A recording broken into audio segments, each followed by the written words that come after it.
जळगाव महानगरपालिकेसाठी निवडणूक प्रक्रिया उद्या यावेळी पार पडणार असून 516 मतदान केंद्रांवर मतदान प्रक्रिया यावेळी पार पडणार आहे.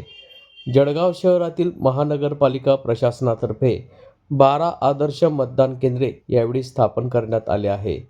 यामध्ये विविध प्रकारचे मतदान केंद्र स्थापन करण्यात आले असून यामध्ये सोशल जनजागृतीपर संदेश लावण्यात आलेले मतदान केंद्र देखील यावेळी साकारण्यात आले आहे. तसेच विविध मतदान केंद्रांवर फुलांची आकर्षक सजावट व रांगोळ्या यावेळी सजवण्यात आल्या आहे. सकाळी 7:30 वाजल्यापासून ही मतदान प्रक्रिया पार पडणार असून जळगाव शहरातील विविध मतदान केंद्रांवर आकर्षक सजावट करण्यात आली आहे.